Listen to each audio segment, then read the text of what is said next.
Hi, everyone.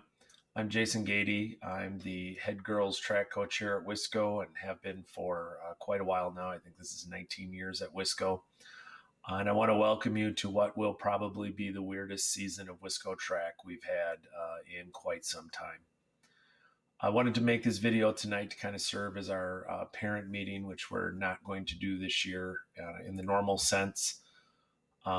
The beginning part of this is information for all of our track families. And then the later part of it is really just for parents who are new to maybe high school track in general or Wisco track in particular.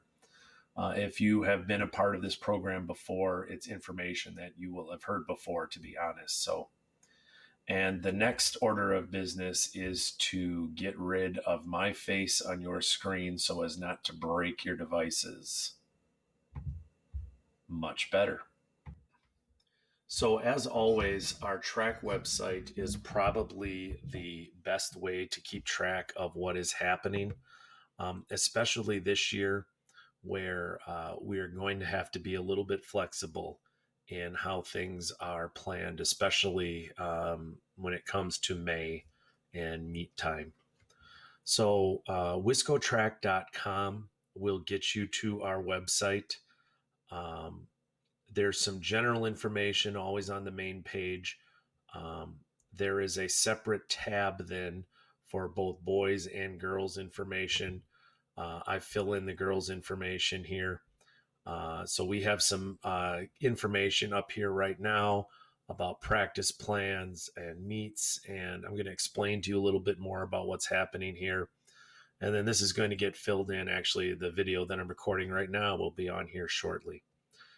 So if you ever have questions on what is the schedule this week, what are the plans for the week or the weeks ahead, um, if there's inclement weather that may affect a meet, the website is always the best place to go.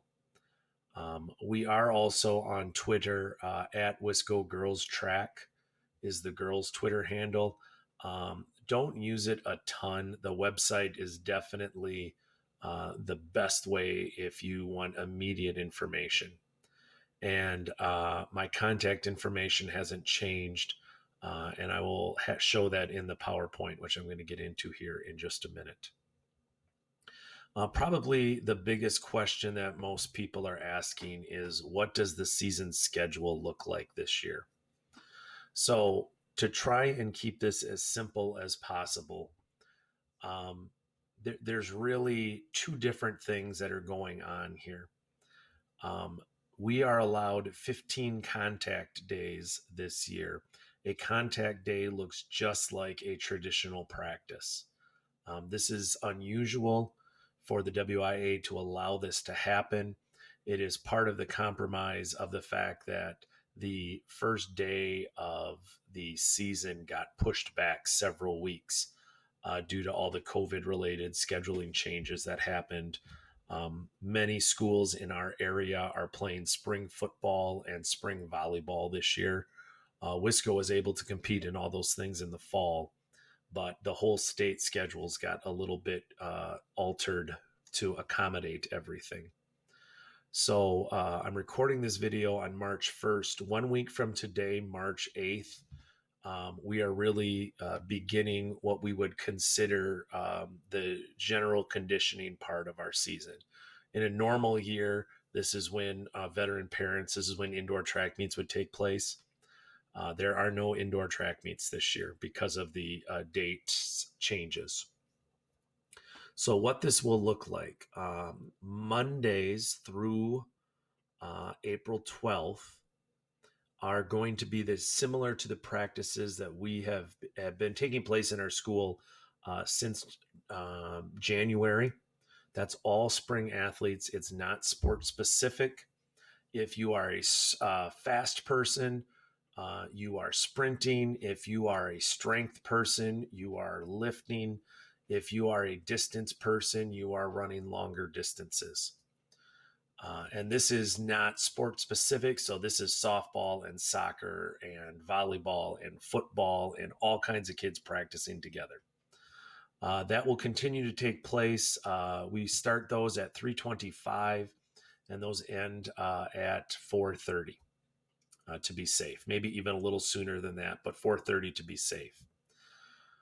You'll then see listed contact days, and those are primarily Tuesdays and Thursdays, and then either Friday or a couple of Saturdays when hopefully it's warm enough that we can get outside.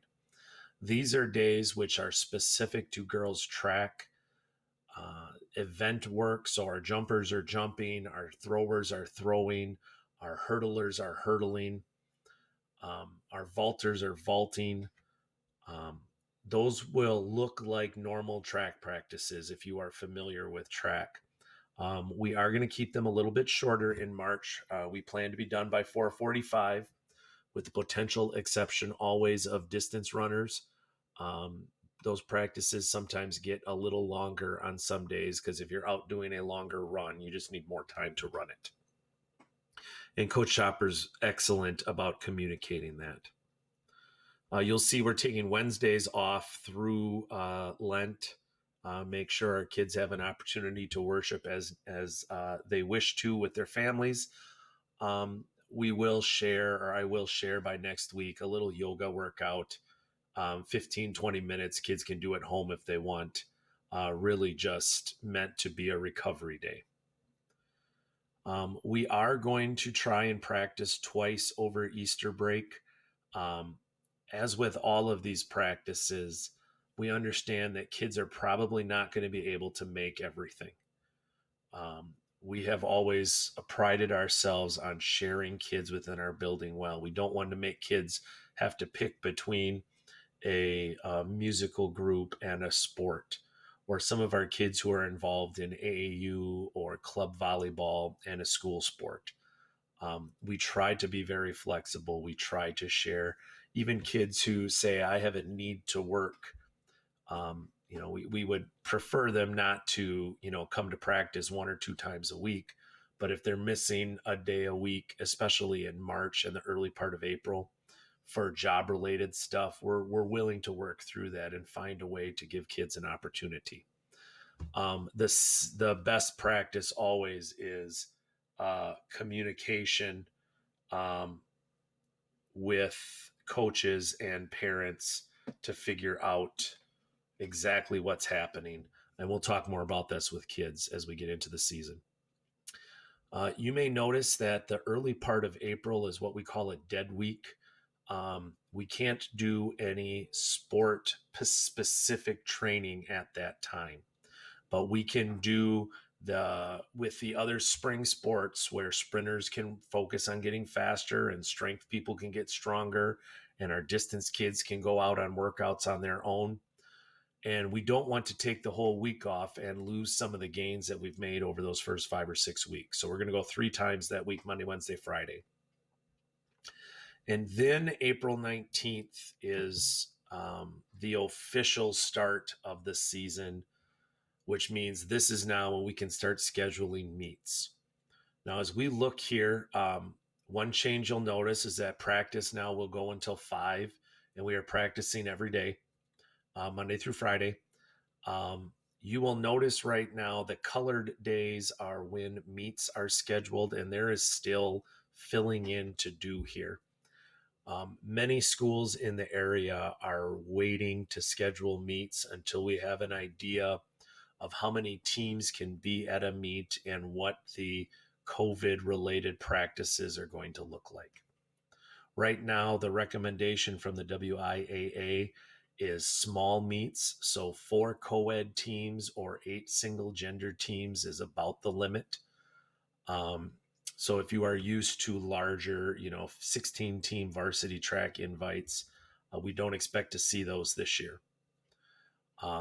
As for exactly what the final schedule is going to look like, our goal is always 1 varsity and 1 JV week meet each week at a minimum. Occasionally, we will try to get a second varsity meet in, but this is going to fill in over throughout the month of March. So my recommendation will be to come back and check this schedule. I'm going to put a link to this on the track website for you to look at.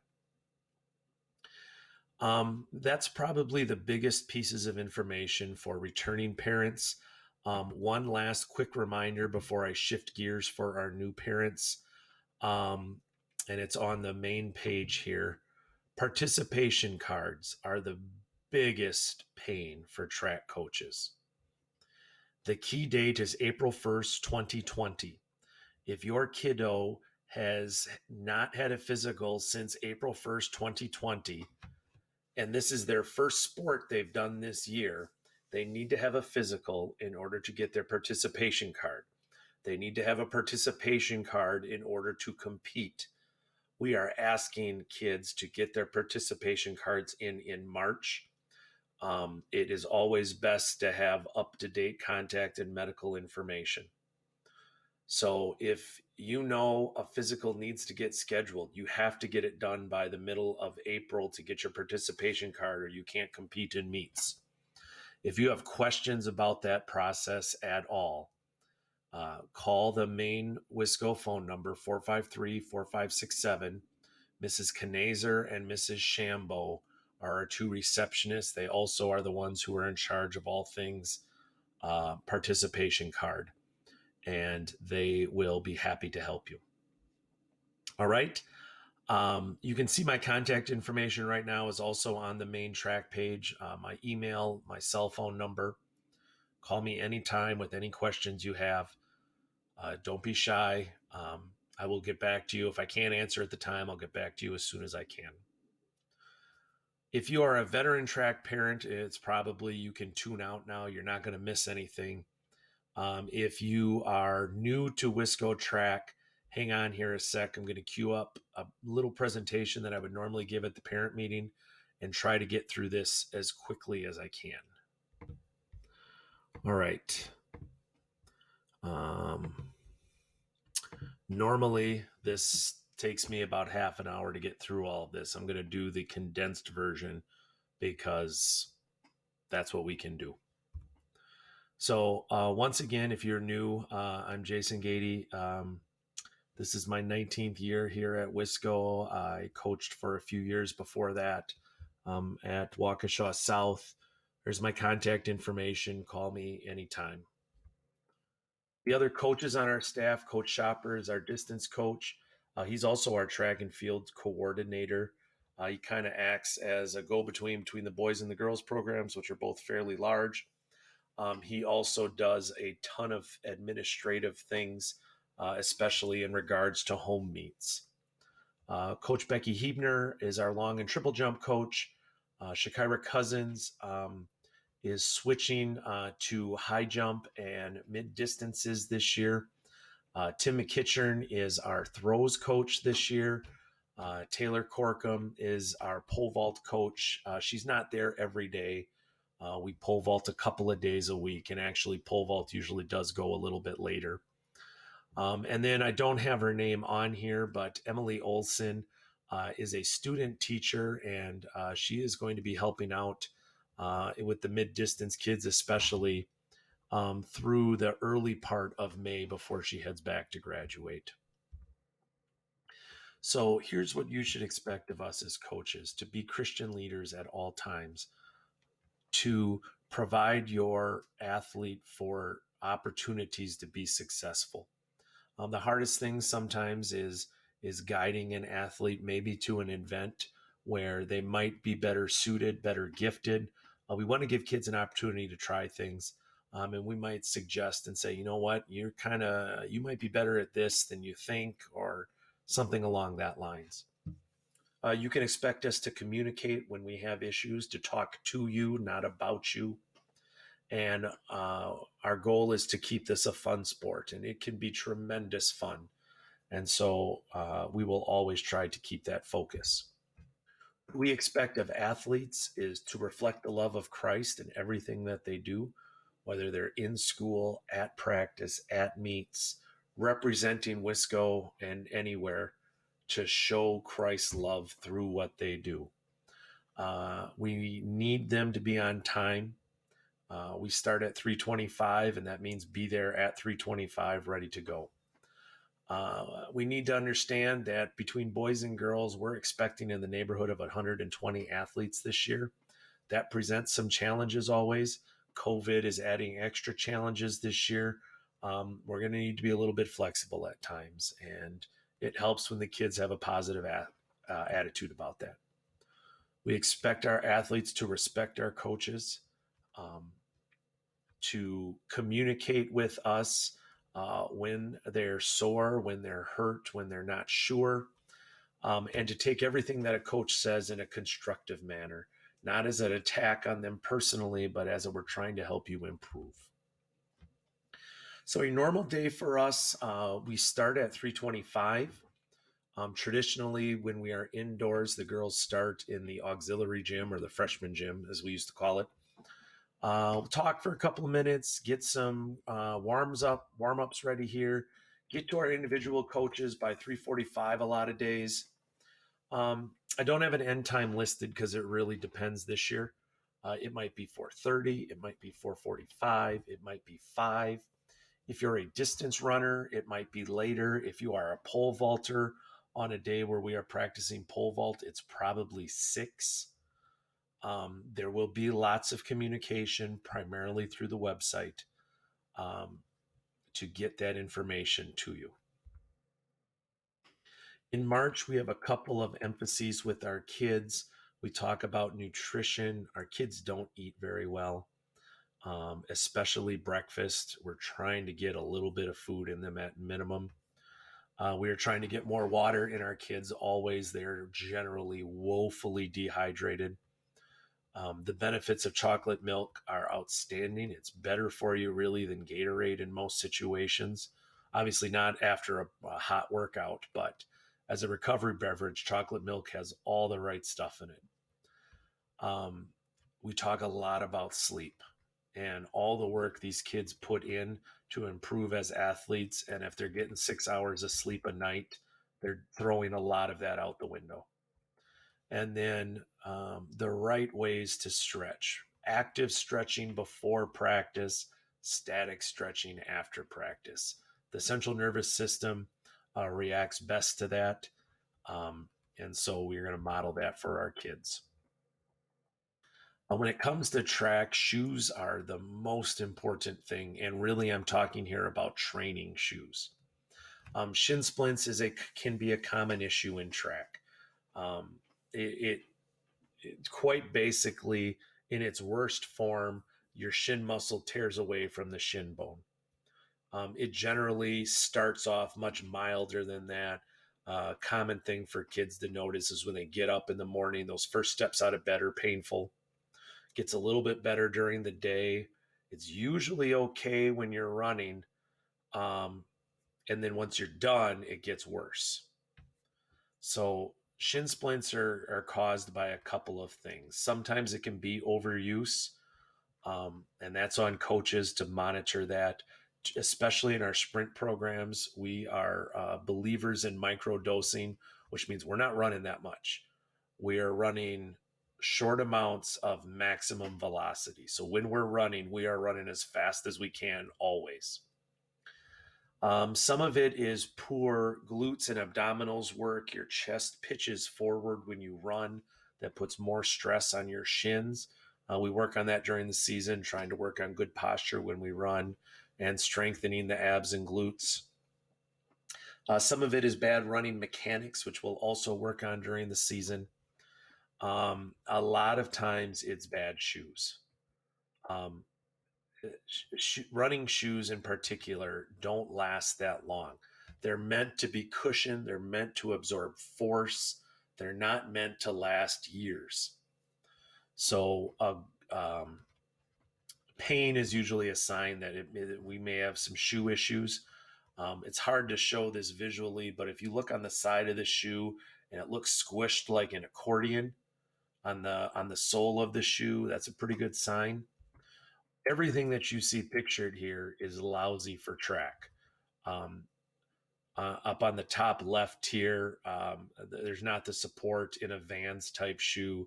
Basketball shoes are meant for lateral support, not forward running. And spikes aren't something that we wear at practice. We throw them on for outdoor meets, but there's no cushioning or support in spikes. If you're not sure what to get, Performance Running Outfitters is, I think, the best local shoe store in Wisconsin. They've got a couple of locations: Brookfield, Shorewood, Oak Creek. There's one out, I think, in Delafield as well. If you tell them you're a high school runner from Wisco, they will give you a discount. There's a couple other places as well. As you can see there, Rodez's and the New Balance has a couple of stores. Performance Running Outfitters is really great. And so if you're not sure what to get, or if your kids had ankle or foot issues, training shoes are the one good shoe to get. We'll talk about spikes with the kids as we get closer to competition. Spikes doesn't matter much. As long as you have the right style of shoe for your event, um, spikes can be whatever you want to spend on whatever looks cool. But training shoes is probably not an area to spend what you can. If there are dings here, we ask the kids to see a coach first. Part of this is we're trying to triage for our trainer. We may have 250 spring athletes in our school, and there are times when a kid is sore, especially shin related. And okay, as a coach, there's a couple of things we can do. It's not something to see a trainer yet.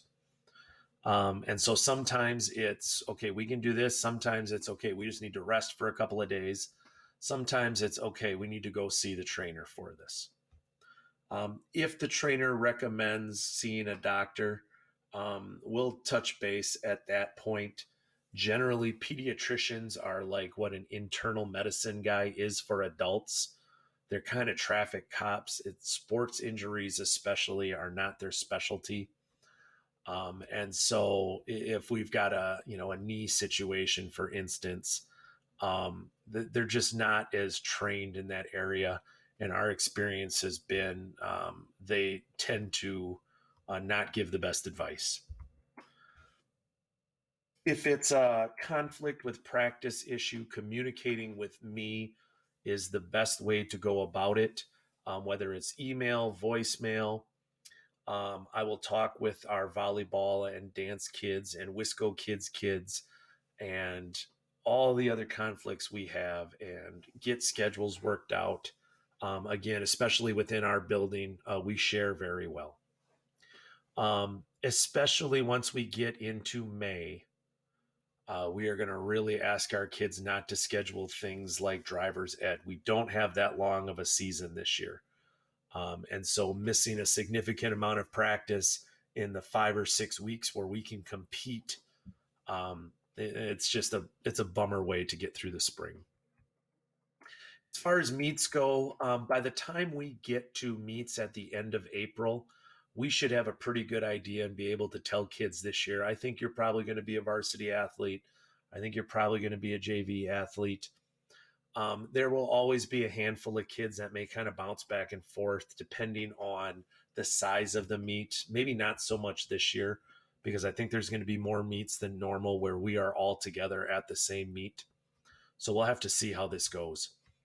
The day before a meet, I put a piece of paper in all the kids' hands with all the information that a parent and an athlete would want to know: where the meet is, what time it starts, what order of events is being used, and what events are my kid in.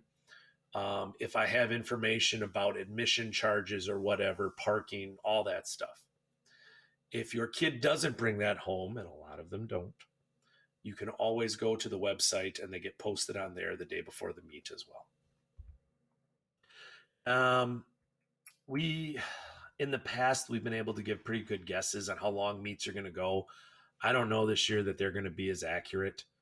And as far as staying, when we get into June and we get to some of the more important meets, we will talk to kids about saying we want to stick around and support each other and be ready. For our traditional meets, when your kid's done, as long as they sign out with me, then they can leave.